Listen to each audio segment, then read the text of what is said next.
12 minutes to go in normal time. Liverpool 3-0.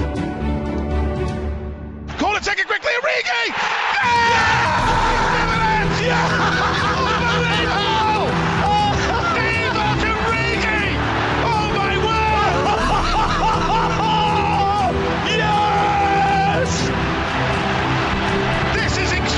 Hello and welcome to the Redscast podcast, the podcast by the Liverpool fans for the Liverpool fans. As always, I am joined by Ste. How are we doing? Evening. Yeah, it looks a bit weird. I've switched from my phone onto the laptop and the big screen. I can actually see it. Looks like you're looking directly into my eyes. So Before we do go into the podcast, one of my features when I used to do a radio show was to dedicate my show if any musician had passed away, just like a little touch, so to speak. But I want to dedicate this whole podcast to the best Liverpool goalkeeper of all time. Is that fair to say, Ray Clements? Yes, absolutely. We've had some good keepers since. We've got a cracking keeper now. Yeah. But, yeah, you just can't beat Ray Clements. 3 European Cups and that. That's it. Alisson maybe in future held in his life, but as we are now, that's not better than Clement. I know, it's so sad, and I remember seeing a few weeks ago, there was Liverpool players tweeting him, you know, when he first got diagnosed as being sick, and they were tweeting him like saying like, hope he gets better and that, and obviously I was unfortunate if I didn't get to see Clement. Was he been before your time as well? What years was he at Liverpool for? And I'll tell you if I got to see him live. I'll find out for you. It's so sad, isn't it? Like, when I was watching videos of him this morning, like just out of curiosity, thinking like I'll see how, because obviously I never got to watch him, and he is so good. I wouldn't mind him now, to be honest. The earliest keeper I remember was Grobbelaar. He made over 1,000. He's only one of 29 players who've made over 1,000 career appearances as well. 5 league titles, 3 European Cups, 2 UEFA Cups, a UEFA Super Cup, an FA Cup, and a League Cup. He literally won it all. I started going the match I was under 2. I think I was 18 months when my dad started taking me, so that was 1982. Well, he played 67 to 81, so you would have just missed him. And then he went to Tottenham and played 240 times there for 7 years as well. Yeah.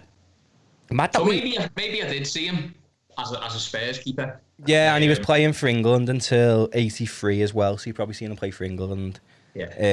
I don't know why we ever sold him, to be honest. It's a bit mad, considering he wanted to go. Because he won it all.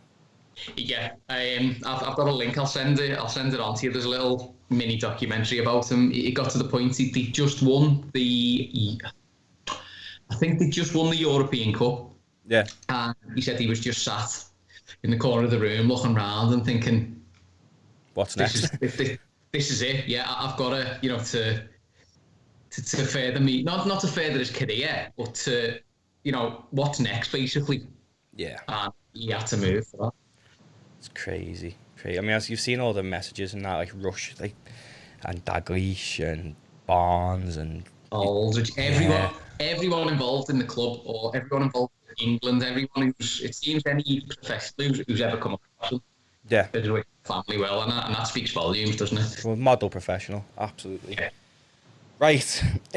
Shall we dissect that City game first then, before we build up to Leicester, considering I think the Leicester build-up's probably going to be the biggest build-up we've ever done to a podcast, given we don't even know who's fit.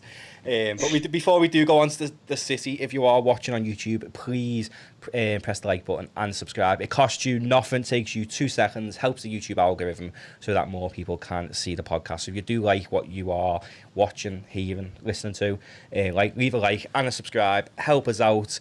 Nice one for that. I'll let your mates know. Anyone, pass it on. Yeah, and I just want to say, before I go any further, massive shout out to all the American fans out there, because In terms of the numbers on like Spotify, iHeartRadio, Apple Podcasts and stuff like that, we're absolutely killing it in America. It's amazing. Yeah, it's mad. It's proper mad. And a few people have spoke to me about that, saying like, obviously when you do a podcast, Americans probably do get more, you get more views off Americans because it's bigger in America than there is over here. But we're getting consistent downloads now every single week from various states in America, which is mega. Hopefully one day we're big enough to go and do like a little tour or something, Steve. Do you reckon? That'd be fantastic. I mean, if you're listening from America, if you're listening from Asia, wherever you are, jump on YouTube or whatever. Leave a little comment. Yeah. We might give you might call you out next time. That's the best way to interact with the podcast at the minute is YouTube, because obviously if you're listening on Spotify or Apple Podcasts, iHeartRadio, Deezer, anything like that, you can't comment. And do you know what? Loads of people who are listening on Spotify and that are subscribing on Spotify, on Apple, so they're getting all the latest podcast downloads, which are made up about. But if you do want to get in contact with the podcast, hit us up on YouTube. It's just the Redscast podcast. I'm thinking we're probably going to do Patreon in a few months, maybe after Christmas, do Patreon episodes as well, so you can contact us that way. But we'll probably see. Probably do with an email address for people to contact us on. You can sort that out in the next few weeks. So people might want to leave the comments on the social. We have got an email. It's the redscast@gmail.com. No one's going to hack us. Thought not. No, go on, yeah. The Redscast. Send us a message on there. Yeah, I'll put it up on the screen if you're watching on YouTube. But if you're listening anywhere, it's the redscast@gmail.com. If you want to actually come on the podcast and talk Liverpool, I'm happy for anyone to come on. I just like listening to people talk Liverpool. Me and Steele have anyone on. Anyone. Skype, if you want to come down to the studios and do it, you can do that. Let us know. But yeah, City game. Is it bad that I'm happy with the draw? No. I mean, a point away to City. You can't turn your nose up at that. Well, it's the best Klopp's done, innit? I don't think we've ever got a point there under Klopp. In the Prem. In the league, I don't think we have. Obviously, they're probably the strongest squad in the league. So to get a point at their ground, not to be sniffed at, I wasn't too disappointed. And if you did give me that option before kick-off, yeah, I'd have probably took it. Swear to game, just give us a point each. I'd have been happy with that. Well, when you look in the grand scheme of things in terms of the actual game itself, it was a bit mad. Is that the word I'm looking for? Like, I feel as though we should have won it. Obviously, we were robbed in my eyes for the pen. But that's down to the rules. That's not, the rules are nonsense. See, I've watched back today highlights because it's been a couple of weeks since we played. Yeah. I watched the highlights back and Sky have made it out to be mostly City. I don't remember the game that way. I remember a fairly even game and a point suited both teams. Now, the highlights that Sky have threw out on YouTube, it makes it look like they've battered us. I'll have a look now. I don't feel like that. You know, sometimes I watch the game through me rose-tinted glasses or whatever, but I didn't feel it. Yeah, I didn't. I felt like when I watched it was quite a good game. I thought that it was like a game of both halves, really. We were going at them, they were going at us. They had more shots than us, but we had we had 55% of the possession. We had better pass success rates. They had better dribbles. We had better aerial duels. We had better tackles. So they did have a few good chances that I remember. Jesus had a couple. The way he took that goal was fantastic, wasn't it? I rate him more than. Not this isn't just going off how much I love him on FIFA. I rate him more than Aguero now. I think Aguero, for what Aguero's done for City, world class. He's a legend for them in his own right. But I think at the moment he starts ahead of Aguero, doesn't he? Yeah, and I think where Pep, I said about like on the last pod, Pep saying that Aguero had to earn a new contract. I don't agree with that, but I agree he shouldn't be starting anymore. I think Jesus offers that bit more. But if I'm being completely honest, I don't think City are that good anymore. Look, they're good. Don't get me wrong, they are a good team. But Are they? they were a phenomenal team. Well, I think since they've lost company, obviously they bought Ake, 45 million or something in the summer they paid for him? Something like that, And he's not even starting. Ruben Diaz is a really good defender, by the way, but Diaz and Laporte is quite clearly their strongest two. Now, granted, you need backup, but to spend £50 million on a backup, I don't rate me. I think the main reason he spent that money is because he's quite versatile. He can and does play left back for Holland, if I'm mistaken. So he has got the versatility, but I think that amount of money for a player who's not Virgil van Dijk, should we say? Yeah. Well, it's crazy. I half sometimes feel like Pep isn't the one in charge of transfers at City, you know, because they went on. Who did they swap? They swapped someone for Cancelo, didn't they? They paid money. Angelino, I think it was, wasn't he? No, he went to Leipzig. Yeah. I can't think who it is. They swapped somebody with Cancelo. Now Cancelo's a right back, but he played on left back against us. Kyle Walker's in good form, but you could see how much he got bullied by Mo Salah, Cancelo, because he was playing out of position. He's going up against arguably one of the best players in world football, and they're playing players out of position. And I mean, when I looked at the City starting lineup, I honestly thought they were going to beat us. To be honest, I mean, we did go into the game with Gomez, obviously, and Matip, and that won't happen again. But obviously, the downside to that game was Trent coming off in the 63rd minute. Yeah. 2020 can do one, can't it? Yeah, I mean, there's a few that are racking up now that we're not actually sure on the severity of it. Are they going to be ready for Leicester? Trent's one of them. He is looked like his is probably a few weeks.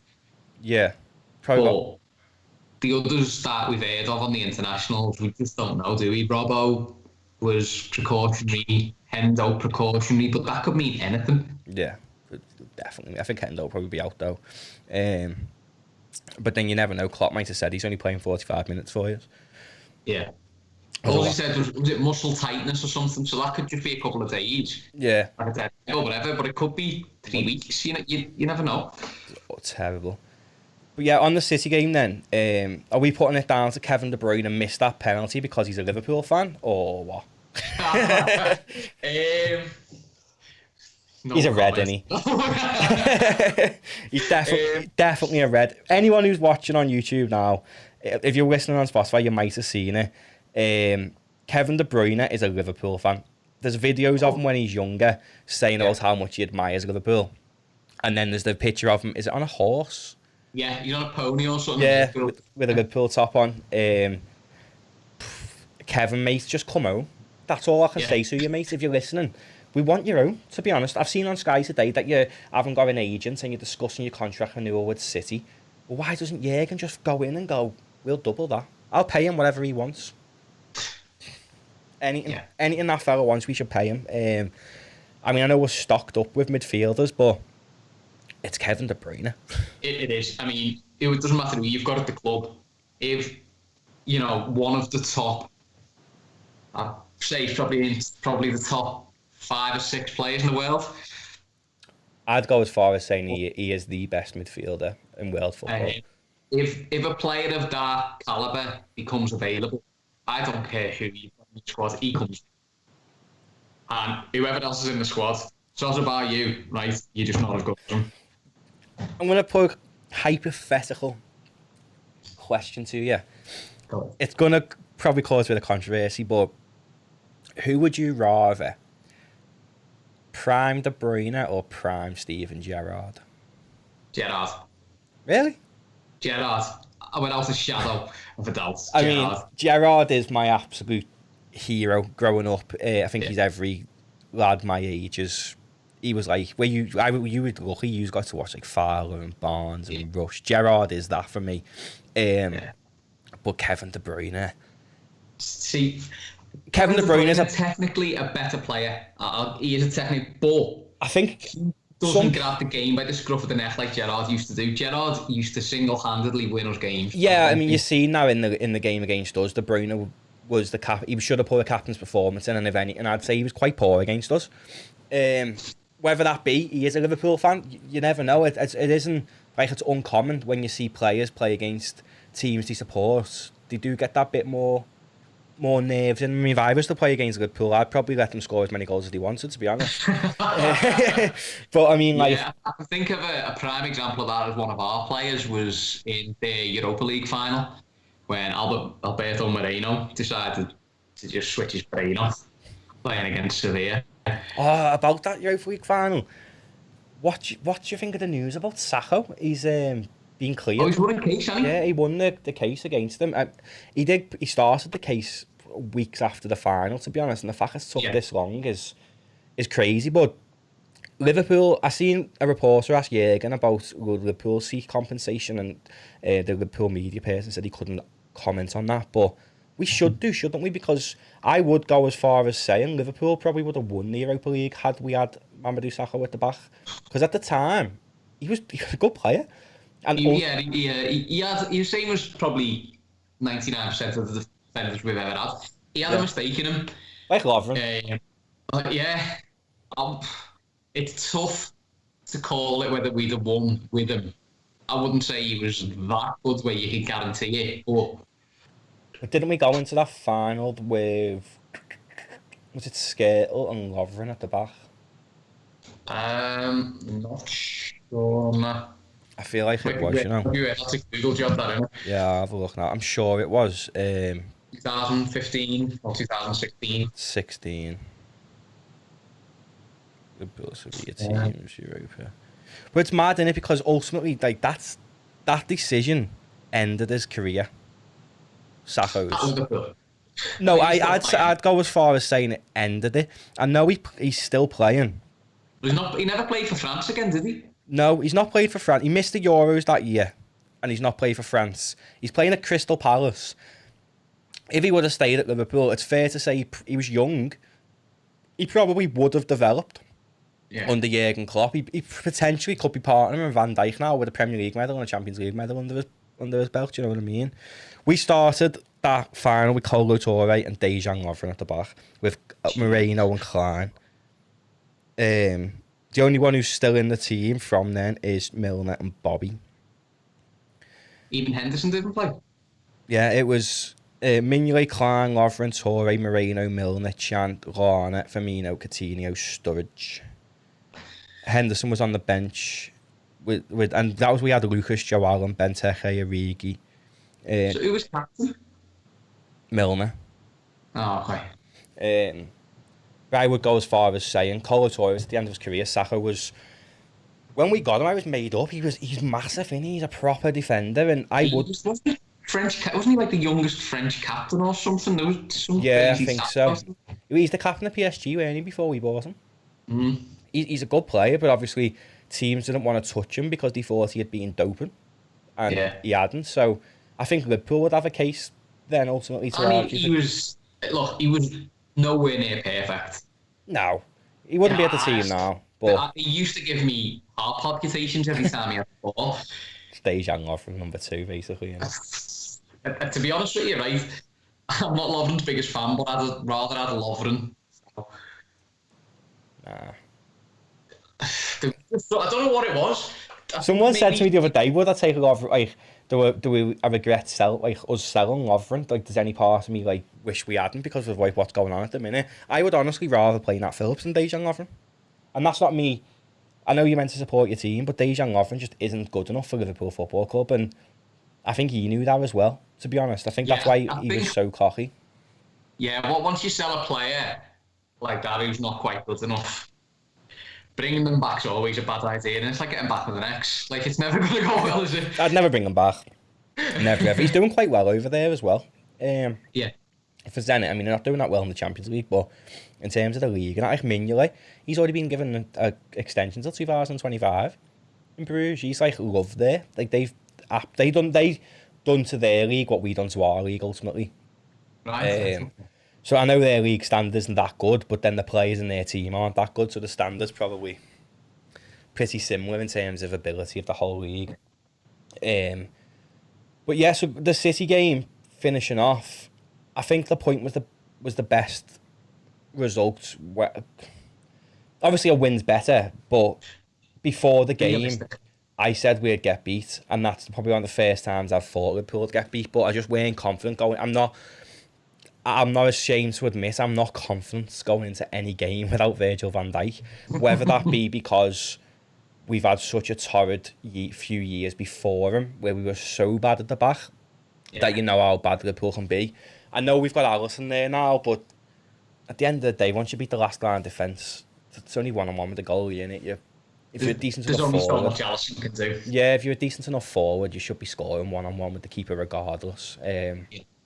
But yeah, I weren't confident going into it. When you seen, like, reading up to it, we heard De Bruyne was unfit, so I was a bit more confident. Then you see him start, and you see the calibre of bench they had.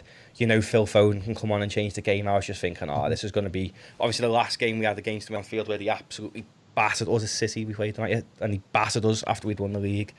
And I just I expected that again, to be honest. So I was quite proud the team's got a point, and the point was better for us than for them, because they've been lifted into the top half of the table.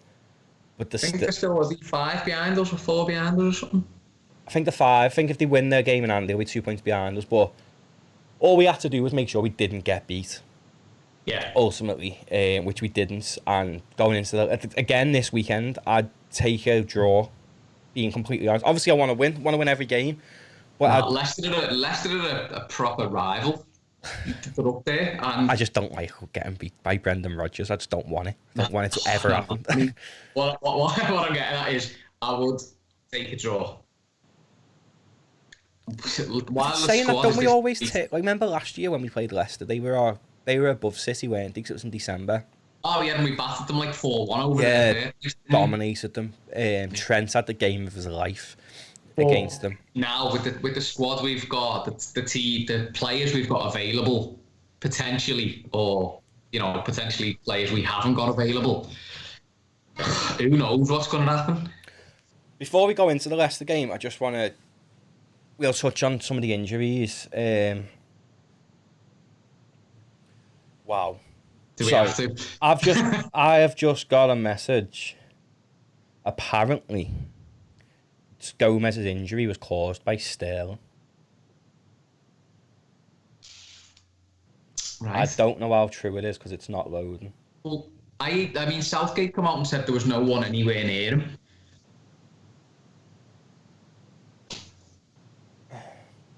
You see a lot of nonsense on social media to stir up trouble. I mean, I got messages through saying Nico Williams was injured. Who knows?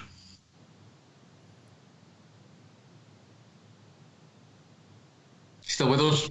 Yeah, I was just reading what it says. So it says, it looks as though it's just someone who's he said, she said thing, but it says suspicions were raised when Southgate insisted he went down with no one around him. Now, I thought that was weird to require surgery and no one's around. You're a professional footballer. You're not just going to stop and go down like a sack of spuds, are you? And require surgery.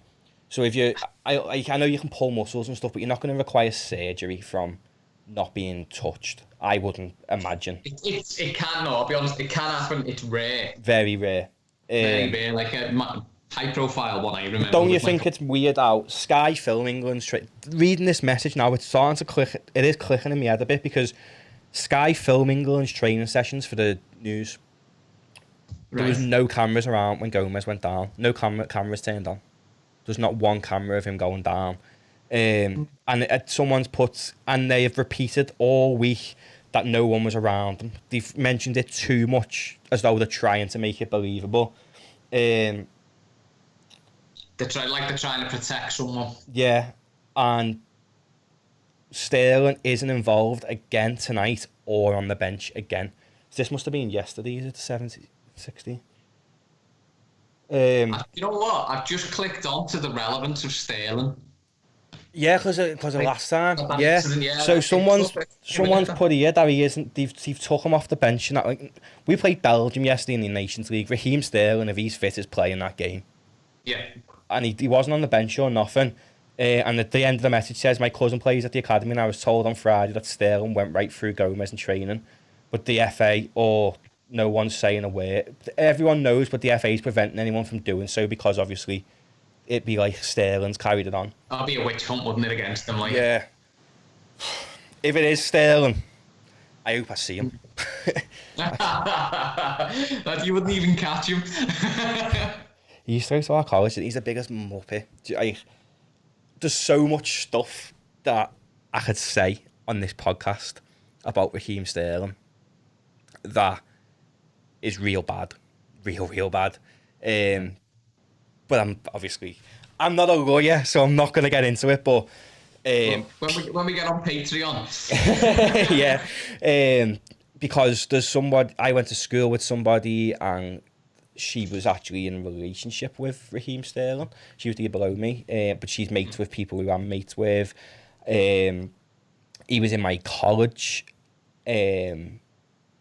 There's so much... Raheem Sterling was quite active in Huyton, Costa del Huyton, when he played at Liverpool. Is that because he went to the college there? No, I went to Cronton College. It was in Widnes, our college. The whole Liverpool team went there, the academy. I don't know if they still do, but they must have had because I think they went to Hale Wood, and then they went to Cronton, and then they done a uni course through John Moores, I think. Mm-hmm. I'm not really sure. I think, no, in fact, some of them done it in South Wales, because I know the lad who we know, he done his through South Wales, his degree as part of Liverpool. But yeah, if it is Sterling, it's just how many months ago did they have last? It was last season, wasn't it? Like just the first game last season in the league, because Gomez bullied him. And if Sterling's carrying that on, thinking I'm going to injure Gomez because they got Van Dijk injured, you are an listen, Raheem. I'm speaking down this camera now. You left us to win trophies. You may have won trophies, but if you would have stayed, you would have won more. We've got 6 big ears. You are a muppet.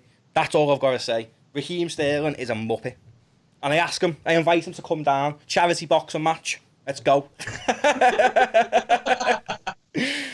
Honestly, I can't believe that. That proper wound me up. I'm gonna say to me, brother, don't you be sending me stuff when I'm on the podcast, because that's proper wound me up. That. Because I remember when it was going, they were going to internationals, I was worried about that anyway. Got his sister on Facebook still like message her and give her some grief. Nah, I'm not. I took a little visitor. Hello. Hi. Up the red, Stephen, yeah? Yeah, you went in blue, mate. Get off. It's the wrong goodie. It's the wrong goodie. Paul Joyce has just tweeted saying that Sterling is injured. Right, okay. It'll probably all come out. If someone... See, it depends how much... It's Road End Red who's tweeted on Twitter. He's only got 300 followers, so it makes you think... but a few people are on Twitter are saying the same thing, that they got this message. It must be a source at the club. Yeah, it's probably the same messages, like sent to one person, they sent it to 10, they sent it to 10. It's probably spread like wildfire. It could be nonsense. But if it's true... If it's true, Sterling should get banned. If he's gone into you shouldn't be tackling. Like, if he's gone in for a tackle to the point where it snapped a tendon in somebody's leg, you shouldn't be going in for tackles like that against your teammates. I wouldn't say banned. I would say there needs to be something come back at him. I think he should never be allowed to kick a football again. But yeah, I suppose I seen as well today, Klopp isn't buying anyone in January. That's worrying. I think Klopp wants to win the league without Van Dijk. Just prove a point. If Klopp wins the league this year, oh my God, there's no question. He's like the best ever. Yeah, there's no question how much better of him. There's no question for Liverpool fans how much better he is than Pep. He is a bold fraud, Pep. Yeah. He is awful. I think awful. I honestly do not rate Pep Guardiola as a manager. And people who do, they need to have they probably need to put Pep in a team. Say like, what Klopp's done and He's what. a checkbook manager. Yeah, He's look at Ancelotti. Ancelotti, like, to be fair, we don't like Everton, but he's went to a team ultimately like us that were a sleeping giant. They may not have won the European Cup, but Everton are a giant of English football. And if he's done well there, Pep, Barca, Bayern, City, come on, mate, go to Newcastle and show me what you can do. yeah, exactly. Know what I mean? Go somewhere where you're not going to get 50 million for a right back, 50 million for a left back. Haven't he spent like 800 million on defenders, City? I don't know. Crazy numbers, crazy numbers. He's not getting that money anywhere else.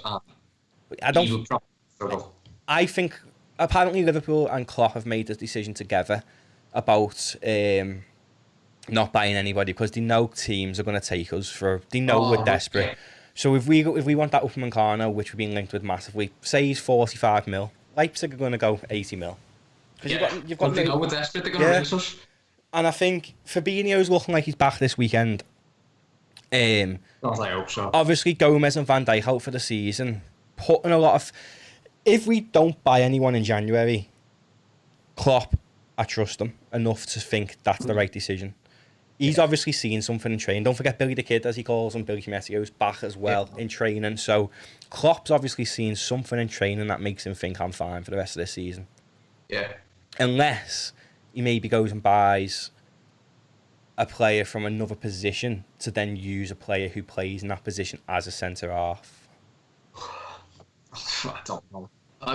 Listen, as you said, whatever Klopp does, you've got to trust him because he's done nothing but make good decisions since the minute he walked through the door. Should Jurgen Klopp and Michael Edwards be looking at Jack Grealish? Yeah. Is Jack Grealish got the potential to be as good as De Bruyne? No. Simply no. Did you watch that game yesterday, though? I didn't watch it. I watched highlights. I think that's Jack Grealish's place in the England squad. Coutinho rather than De Bruyne. I'd go as far as saying Jack Grealish could be better than Coutinho. Okay. Coutinho, for Liverpool Coutinho, are you comparing them to? Right, okay, yeah. Because Coutinho, since he's left us, isn't... I mean, he's been playing decent for Barca this year, but he's just not the player he was. But I've seen it's emerged last night that Jack Grealish is a red as well. Where's that come from? Have you seen the tweets? No. Someone is... He's from Birmingham. He says he's a Villa fan. I'm not buying it. Honestly, like my brother. So I don't think he's selling it to you, alright? No, my brother's partner's from Worcester, which is down Birmingham ways, and her whole family's Liverpool fans. So it's not like it's unheard of to be from Birmingham and support Liverpool. Oh yeah. I know Aston Villa and Birmingham. Aston Villa to an extent are a massive team, so you'd expect them all. You know, they've got Villa, Birmingham, they've got Wolves, and Portsmouth too far down. What else have they got? Yeah. Is it Pompey? Is that one of the right? No. Pompey's way down south. West Brom and Wolves are the other two. Yeah, but there's somebody else. In Birmingham. Not Matthew, Walsall. Yeah, like that, like little teams. But with someone has got... I don't know how people find tweets from years ago and dig them up. I really don't know how to do it. But someone has been... I seen on Twitter last night, Jack Grealish is a Fred. And this person went and retweeted every single tweet that Jack Grealish has said about Liverpool. Now, you could just say as a kid, he was just watching football and tweeting about it. Mm-hmm. His idol was Stevie. Rightfully so, as a centre mid. The way he's talking about Gerrard, he talks about as recently as Suarez and Coutinho, about how amazing they are, how Liverpool should win the league, how amazing Liverpool are. Like, just literally... It'd be like going through a Liverpool fans' Twitter if you've seen these tweets. I'm all for that. I do love them. But I mean, just because a player supports Liverpool doesn't mean I want them at the club. Like, I wouldn't have that. Who's that beast? Achim Fenway or whatever. I would. Just because he's a Liverpool fan. I'd love Achim Fenway just for the. I'd love. Just for the dancing. Yeah, just because of how much he does love us. I'd love him. I mean, one thing I don't like about Achim Fenway is he has done things for the Sun. So he needs to stick his head for a wobble on that if he's a Liverpool fan, because fuck them. That's all I've got to say. But with Jack Grealish, I'd take him in a heartbeat. You think about it in a sense of like Henderson is 33 now, is he? 32, 33? Milner's what, 35? The Oxford's probably gonna last, given how good we are. Thiago, 20. I know we only just bought him, but he's 29. Oh, do you remember that time we got to see Thiago play? Oh, God. The one time. But yeah, I'd say Grealish. I think he would certainly add to the squad. So he's good cover for. He's probably the cover we should have got instead of Minamino. Yeah, I was speaking to Ashley last week, and he's saying he particularly likes the section we do on Minamino. I mention him every single time. He scored. He scored for Japan the other day, Minamino. He did, yeah. But I'd have Grealish. I would have him. Apparently he's got bad attitude and stuff, and that's why he hadn't been called up to England. But it looks as though he's maybe improved that. And I would go as far as saying I do think he might be a red, in a sense of he could have joined Manchester United this summer and didn't. Yeah. I don't care the fact Villa stayed up. He could have went. Granted, they've given him a massive payday. He is on the highest paid player ever at Villa. Yeah. If you got the opportunity to go and play Champions League football with Manchester United, it pains me to say it, but they're probably us and United the biggest clubs in the world, with Barca and Real Madrid. Yeah. Why would you not go? Why would you stay at Villa expecting a relegation fight? Obviously, it's a fluke season. They're doing boss this year. But why would you stay to expect a relegation fight? You want to break into the England squad? Why would you stay at Villa? I know it's all hypothetical because he's already done it. Do you know what? It's working out for him, which at the moment it seems to be working out for him. The only thing But you couldn't have foreseen that. No one in the right mind would have said Villa are going to smash it this season. They're going to smash the champions 7-2. You're going to end up playing for England. No one would have said that. No, I think with Grealish, even as much as I like him, what worries me is if we did get him, is he a big fish in a small pond at Villa? Is it like Benteke was, who looked unbelievable at Villa, come to Liverpool, nobody? Do you know what I mean? But then it could be like James. It could end up being like James Milner, who's an absolute athlete. You just don't know how he could end up. But he's still only, was he 23, 24 now? Yeah, he's only younger. I'd take him. I mean, Villa would want silly money for him, but if they was to go down this year, you'd get him cheaper. Yeah, I mean, I can't see them going down, but I'm assuming he'll have a relegation clause in his contract. I think he has. I think his new contract states that if they go down, he can go. But it's just for his own career. I think he's never going to win the league at Aston Villa. He's never going to win the Champions League at Aston Villa. I mean, he's done it before, but... I think what he's done there is what Suarez did with us. Give them one more year. He gave him a new contract, didn't he? Yeah. Give him mega bucks and said, just give us the best year of your life. Just give us the best you've got for a year, and then off you go. I think Villa might have done that to Grealish. Said, look, here's a load of money. Stay with us for a year. Make a name for yourself. And off you go, wherever you want. If he doesn't come to Liverpool, I'm going to go as far as saying he's going to go to Real Madrid. Wow, that'd be interesting. They've got nobody, Ste. I watched them the other day. They're so bad. I watched them get beat by Shakhtar as well. They're so bad. And you look at Real Madrid and you think of the likes of Toni Kroos, he's aging, Casemiro's aging. English players have notoriously failed at Real Madrid. Yeah. Like, even though they've done quite well, you look at the likes of even Steve McManaman. He scored a winning goal in a European Cup final. He probably don't look at him fondly. Michael Owen didn't do too well. The best way to describe Real Madrid is Gareth Bale. Yeah, Gareth Bale. They don't like English. He's done more for them, you could argue, than Cristiano Ronaldo did for Real Madrid. Not sure on that. He definitely won in the European Cup final against us. Twice. He won it against Atletico as well for them on his own. Yeah, when they played Atletico, I think it was 2 years before our final. Gareth Bale run the show. Then they won the Super Coppa for them when he done that sprint. Oh, along the line, Like, yeah. He's won them so much on his own. Gareth, I would go as far as saying Tottenham are our biggest threat this year because of Gareth Bale. And they just aren't liked over there, but I feel as though Barcelona are finished as a club. I do think they're finished. I think they may keep hold of Messi, but it's just the president's gone now. It shows that Lionel Messi runs that football club. And you don't, why would you go and play somewhere where if Messi doesn't like you, you're not getting a look in? Yeah, it'd be mad. Stupid. But anyway, building up to the Leicester game. David Coots on VAR. That's where we'll start it. I thought he was the ref. No, he's on VAR. Oh, on VAR. If that message, I mustn't have read that message. Yeah, You sent me before. For those who don't know who David Coote is, David Coote was on VAR for the derby. David Coote is the one who looked to see if that foul was inside the box or outside the box. He checked to see. What was it? Yeah, you see, what he did, he checked to see if it was inside or out, but not to see if it was a foul in the first place. Yeah. Because it wasn't a foul. But once they deemed it was a foul, it was on the line. So you have to give the pen. But they never checked to see if it was even a foul, which was the initial mistake. Was that the Everton game? Did they have a pen against us? Oh, no. No. I think we're getting up here, aren't we? Yeah, No, that was the following week, wasn't it? Yeah.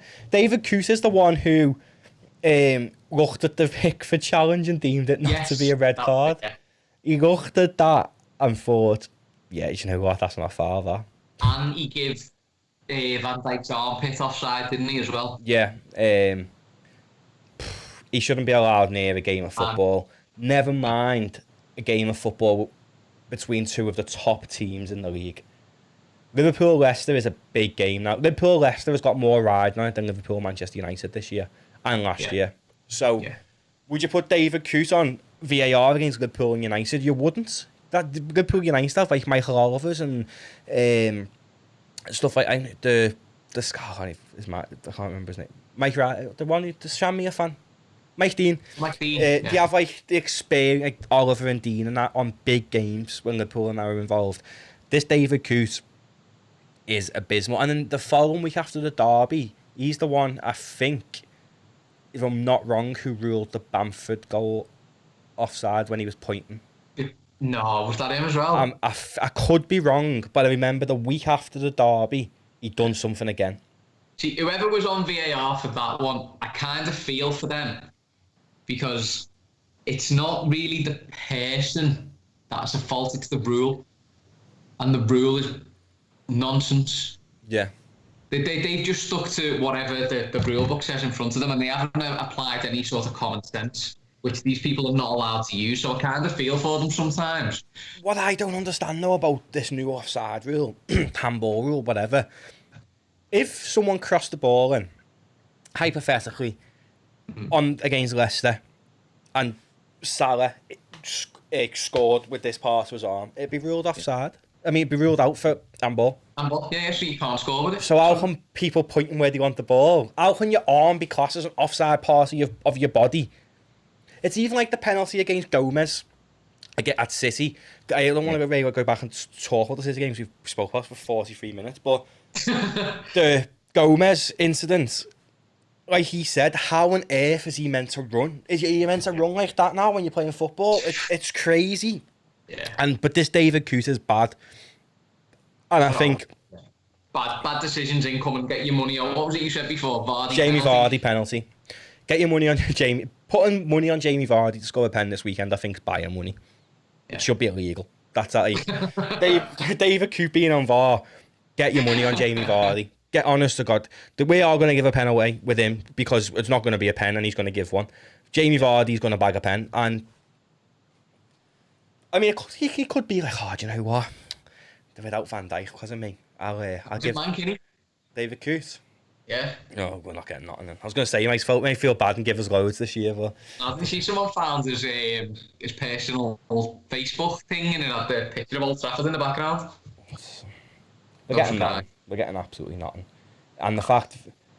What I don't get about VAR, though, is the way Carragher was mentioning it. I can't remember what game it was. A ref went over to the screen, and he said, I don't know why he's going over to the screen, because he's just going to side with VAR. He won't stand with us. I think this whole year, we're only 6-7 games in, there's only been one match where the referee changed his decision after looking at the monitor. So they're going to look at the monitor just so people think, oh yeah, it must be that then. Do you know what I mean? Like if the fans are in the ground and you see the ref go over to the monitor and then give the decision, you think, can't argue with that, he double checked it. But he's sticking to some bloody mobile unit in Milton Keynes. Like how would... The problem is everyone's too scared to apply common sense because they don't want to be seen to be the one to sort of veer away from the letter of the law. Yeah. Even though the letter of the law is sometimes crap. And telling them to do that. Yeah. It's crazy. But yeah, going into the Leicester game then, are the Cooks playing this weekend, are they? There's Maggie, Caffrey, the two Cooks at Melwood, what everyone goes on about. I think they're going to play centre-back. Dave, the kit man's going to be centre-mid. And yeah, the groundsman is going to be up front. But in all seriousness, who's playing this weekend? It's laughable, isn't it? The messages I was getting through this week from all the players going down, I was like, oh, come on. One positive, I don't know if you've seen it before we come on the pod, Salah has tested negative and is on his way back to Liverpool to get ready for the game. And there was one other thing I seen as well. Let me try and find Is Nico all right? Mane's back and he's all right. Nico's all right. Salah's all right. I think the only new ones, well, apart from Gomez, Hendo and Robbo, weren't it? Yeah, but then I don't know. You know, I reckon. They could be all right. We just don't know because it was precautionary for both. So who knows? We'll see, won't we? I don't even think it's worth predicting a lineup for these games because I'm gonna have a go at it. I've been thinking about it.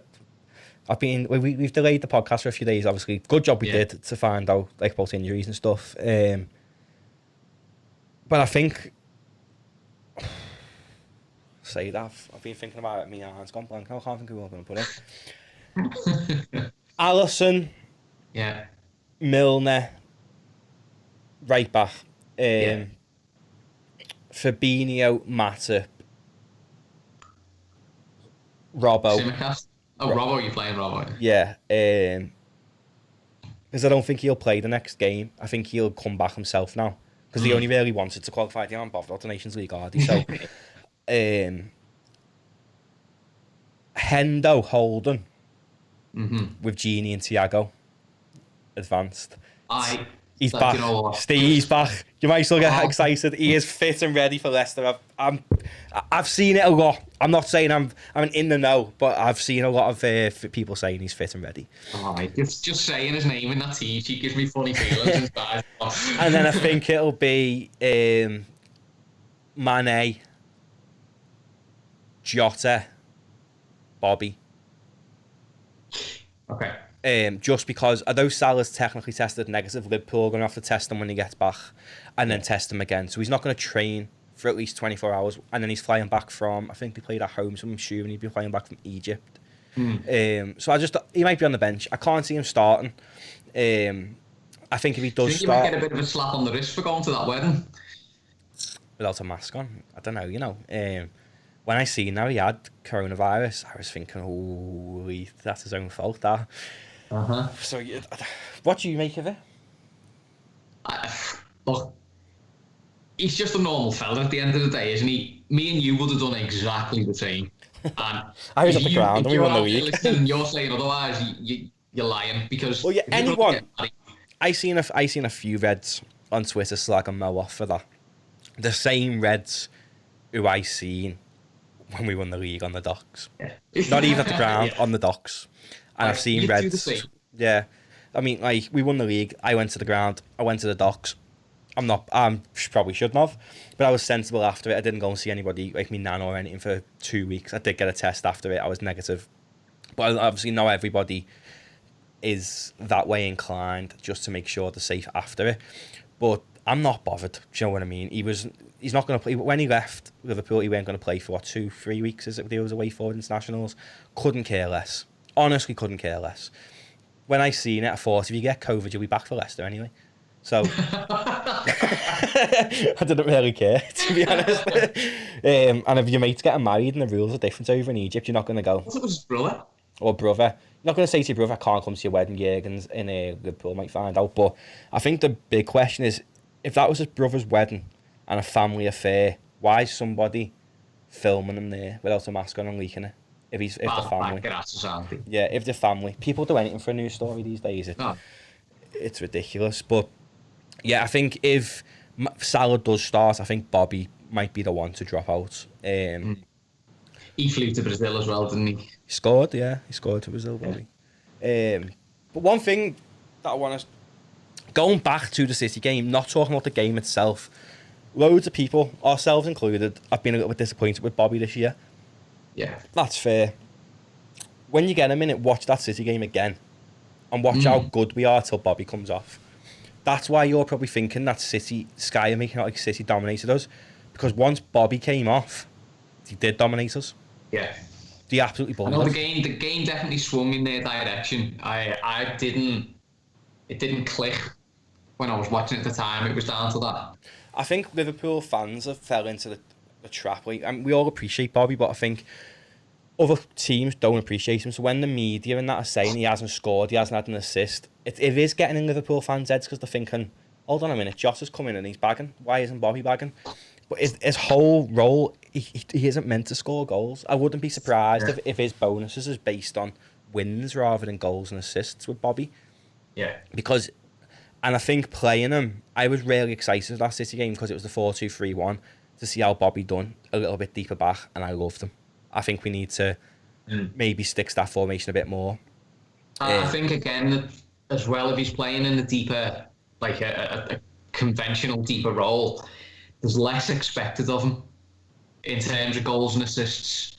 What's expected of him then is what he does, which is lose it together. He's ultimately a midfielder playing up front, isn't he? Exactly. We play without a striker. We basically play how Spain won the World Cup and the Euros. False nine, or whatever you want to call it. Yeah. That's your formation on FIFA. So FIFA are made by the governing body of football, and they know it's a position, so all these rival fans can leg it. What's your score prediction then for the weekend? 2-2.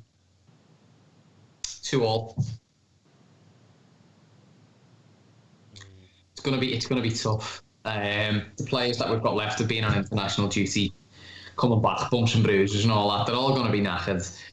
Well, one thing that I'll stand by, and people won't like to hear this, but Brendan Rogers knows Liverpool's game inside out, because Brendan Rogers started this. Klopp. He was there at the beginning of this. Yeah, this type of football we play, although Klopp's probably made it. He's fine-tuned it. Yeah. So the style Rodgers wanted is what Klopp plays like. It's the German style of football, basically. Yeah. And I honestly haven't really got a bad word to say about Rodgers, to be honest. If he would have won us that league that year, we'd be speaking. He's so close. Yeah, we'd be speaking about him in a different light. But the only thing I didn't like about him was them envelopes. And then I found something else. If you're a Liverpool fan, I highly, highly recommend. I shouldn't really be promoting other people's podcasts, but Jake Humphrey, the one off BT Sport, he's doing his own podcast now, and it's on YouTube. And his interviewing technique, Jake Humphrey's probably one of my idols in terms of broadcasting. He's phenomenal. He is so good at what he does. He's just done a 3-part interview with Gerrard about just about being like a player and a manager, more so about like how he led the line, how he set his teams up, stuff like that. It wasn't more like Gerrard's career, where Lampard's was. But I watched it, and Gerrard said, apparently, Gerrard couldn't remember when he got his envelope read out, but you know that year we nearly won the league, Rodgers had envelopes off the players' wives and family, telling them how much it means, how well they're doing, and how much it'd mean for them to win the league. And the rumours are Gerrard's envelope was the Chelsea game. So Jake Humphrey asked him, was he overwhelmed, and that's why it got to him. And he slipped ultimately. If that was true, Gerrard said it's one of the best things Rodgers done, and he really, really liked it. The fact that he said because the dressing room was pulling at the heartstrings before the game. Fair enough. I'm not a footballer. I don't know if that would work. I just don't think that was the right time to bring Steven Gerrard's envelope out. Listen, bring it out against Norwich or something, Brendan, not Chelsea. Well, in hindsight, it's easy to say because he slipped.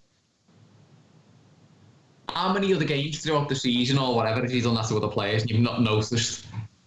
Well, I'm assuming it'd be the running that he done it for. Rather, because obviously the running was when it was getting intense. I hope he just pulled his envelope out and said to Sterling, Muppet. This is off Matty Orm. He knows what you did in college. But Rodgers, remember that? Rodgers absolutely tethered Sterling, didn't he? With the letter and that being Liverpool, So up Brendan Rogers. But yeah, I'm expecting a tight game. I think we'll edge you. I think it'll be 3-2. Okay. I think Liverpool will still win the league this year. We've had the international break to think about it. I don't think anyone is close still. You look at City, they've had a slow start to the season. They haven't replaced David Silva, you could say, because their midfield just isn't. Even De Bruyne hasn't been there the past few weeks. He can't do it all by himself. Yeah. I said to my brother before, and I know you've got friends who are Tottenham fans, I think Tottenham are our biggest challenge this year. Right. When you look, they've got Lucas Moura, Heung-min Son, Harry Kane and Gareth Bale going at you. Yeah. It's frightening, isn't it? Yeah, and... Play Spurs, by the way? Is that coming up soon? December. I'll probably try and get my mate who is a Spurs fan, try and get him on via Skype or something before the Spurs game, get his views. Yeah, sound. Do you know what? I don't mind Spurs fans. Like, I had the best time in Madrid with them, to be honest. Like, we're Liverpool and Spurs fans. It was such a good atmosphere. The Yids. We played Tottenham on the 16th of December and then again on the 27th of January.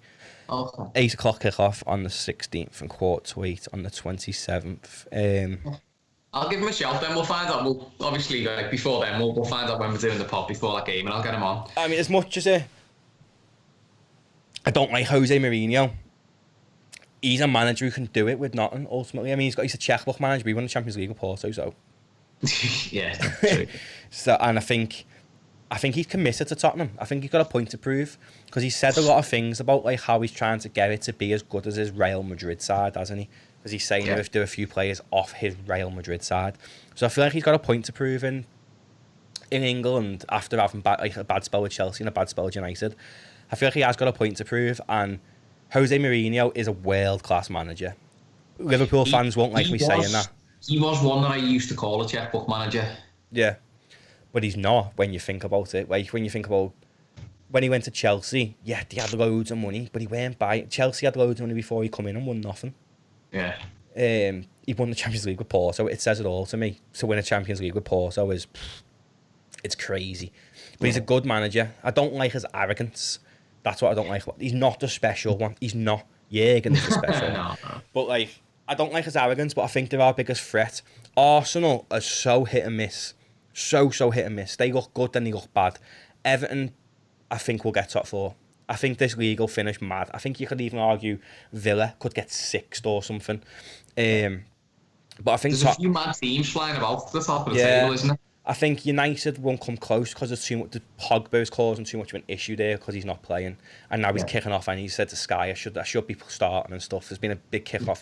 Al Francis a breath of fresh air and stuff like that. So I don't think they'll come out. But Tottenham are the biggest threat, or Leicester, because I don't know how but Jamie Vardy just seems to get better with age. He's he's like such a good proper number 9, isn't he? Yeah. He just defines like Sunday League football. I know that's where his roots are. You know, he reminds me of Alan Shearer. When Alan Shearer was flying. Yeah, just a goal scorer. Right? proper goal scorer. They got a good team, Leicester, considering that they always get picked apart for the like Mahrez has left, Kante and that.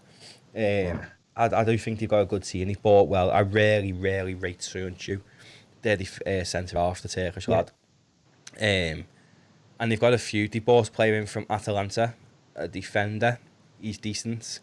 Harvey Barnes has been really good this year. He lost Chilwell, didn't he, to Chelsea.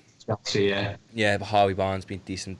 The whole team, Maddison, Vardy, Maddison was a great back. Pereira, they've got a really good team, Leicester, and I don't think that this game shouldn't be overlooked. We shouldn't be looking at it thinking, 3 points. Since they've won the league, Leicester have been a big side. Yeah. They're always there or thereabouts. I know last season he fizzled off, and I think that's what might happen this year. I don't think Rodgers has got it in him to win a league. The final stretch of it, I think his head goes as well, because it did with Leicester last year. Yeah. But I think it'll either be 3-2 or 4-0. I know it's so, but I just don't know what Liverpool's going to turn up, because last year I remember before the Leicester game, because that was around December. I think we'd done a pod before it, and I predicted a tight game, and we battered them, absolutely battered them. That game stands out. You ask several players, and I think even have you seen that wingman with Trent and Robbo? Yeah. He did the talking about when did he believe about winning the league. And Trent said Leicester, didn't he? Leicester, yeah.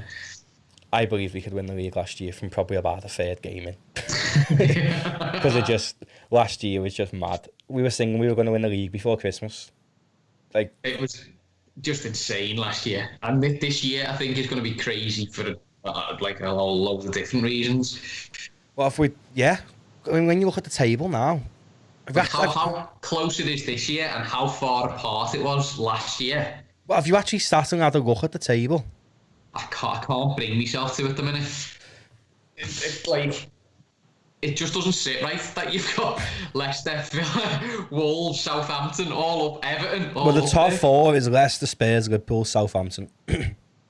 It's crazy. Leicester, they were top. I didn't know that. I thought Tottenham were top. Yeah. So Leicester are a point above us. They haven't drew a game this year, but they did beat City. They dominated City, to be fair. Battered City. It's a must-win game. One positive, to an extent, Spurs play City this weekend.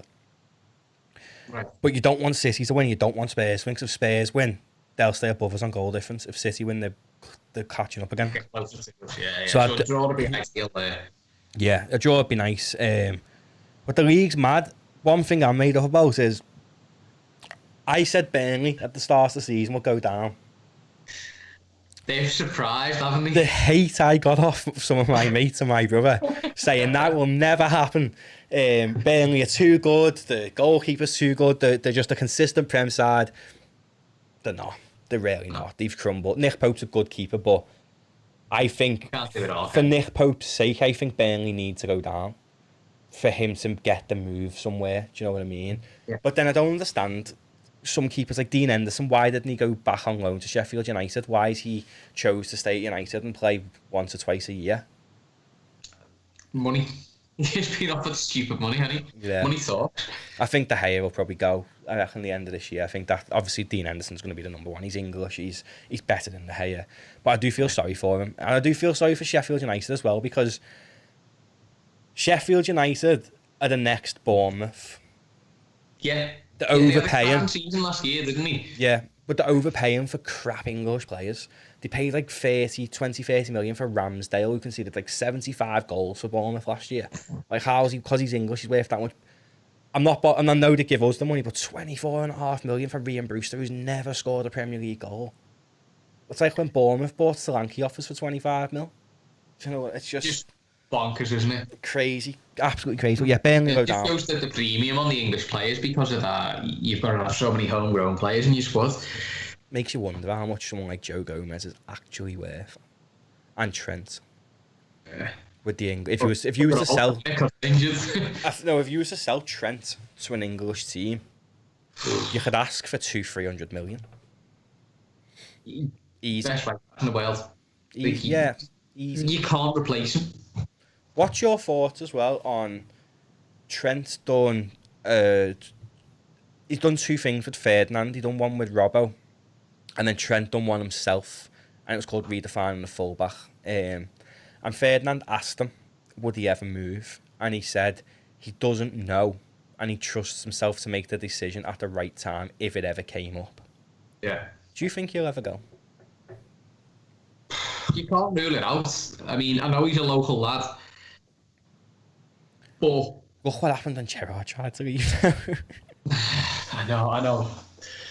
You can never say never. Like, I mean, Gerrard actually flirted with the idea. Even Steven Gerrard got tempted. He wanted to work with Mourinho. How can anyone ever say never? He really wanted to work with Mourinho, Gerrard. Rightfully so. Rafa, when you hear some of the stories of Rafa, I'll always love Rafa for what he gave us the best nights of our life in, 20, 30 years. But when you hear some of the stories, like he never used to call Gerrard Stevie. It was Gerrard, but everyone else got first names. But then Gerrard says, looking back now, Rafa is the best manager he's ever worked under. But I think Rafa just lost it, didn't he? Like, he wanted to get rid of Alonso for Gareth Barry and stupid stuff like that.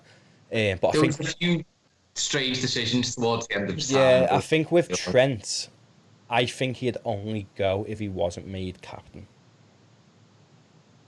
Yeah, there would have to be some sort of catalyst to force a move. I don't think it'd just be. I don't think he'll be captain. Or playing very well or whatever. There would have to be something that forces the issue. I don't think he'll be captain.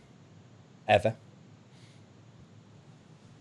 I've said this to you a few times, but I think Curtis Jones will be the captain. In a sense of Trent yet may have captained youth teams growing up, but Curtis Jones, he's been like Gerrard, where he's captained every single age group. Do you think it'd be a case of the same as when Carragher and Gerrard were coming through? Yeah. And I remember thinking at the time, I think Carragher should be captain. Yeah.